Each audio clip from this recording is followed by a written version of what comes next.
നമസ്കാരം. ഭാരതത്തിൻ്റെ വികസന ചരിത്രത്തിൽ പുതിയൊരു അധ്യായം കുറിച്ചുകൊണ്ട് തുടർച്ചയായ 9ാം ബജറ്റ് പ്രസംഗത്തിൽ രാജ്യം പിന്തുടരുന്ന അവകാശ അധിഷ്ഠിത ശൈലിയെ ചുമതല അധിഷ്ഠിത ശൈലിയിലേക്ക് മാറ്റിയെഴുതി ധനമന്ത്രി നിർമ്മല സീതാരാമൻ. കർത്തവ്യ ഭവനിൽ വെച്ച് നടത്തിയ പ്രസംഗത്തിൽ കർത്തവ്യകാലം എന്ന ആശയം അവതരിപ്പിച്ച ധനമന്ത്രി 2047ഓടെ വികസിത ഭാരതം എന്ന സ്വപ്നം യാഥാർത്ഥ്യമാക്കാൻ 3 പ്രധാന കർത്തവ്യങ്ങൾ രാജ്യത്തിന് മുമ്പിൽ വെച്ചു. പാവപ്പെട്ടവൻ, പിന്നോക്കം നിൽക്കുന്നവൻ, പാർശ്വവൽക്കരിക്കപ്പെട്ടവർ എന്നിവരെ ശാക്തീകരിക്കുന്നതിനുള്ള ദൃഢനിശ്ചയമാണ് 2026-27 ബഡ്ജറ്റിന്റെ ആണിക്കല്ലെന്ന് നിർമ്മല സീതാരാമൻ പ്രഖ്യാപിച്ചു. സാമ്പത്തിക വളർച്ച ത്വരിതപ്പെടുത്തുകയും അത് നിലനിർത്തുകയും ചെയ്യുക എന്നതാണ് ധനമന്ത്രി മുന്നോട്ട് വെച്ച ആദ്യ കർത്തവ്യം.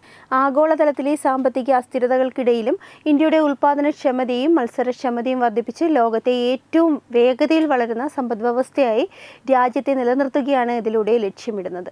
ജനങ്ങളുടെ അഭിലാഷങ്ങൾ നിറവേറ്റുക എന്നതാണ് രണ്ടാമത്തെ കർത്തവ്യം. കേവലം സ്വപ്നങ്ങൾ നൽകുന്നതിന് പകരം പൗരന്മാരുടെ കഴിവുകൾ വർദ്ധിപ്പിക്കുകയും തൊഴിൽ നൈപുണ്യം നൽകുകയും വഴി ഓരോ വ്യക്തിയെയും രാജ്യത്തിൻ്റെ വികസനത്തിൽ സജീവ പങ്കാളിയാക്കാൻ സർക്കാർ ലക്ഷ്യമിടുന്നു.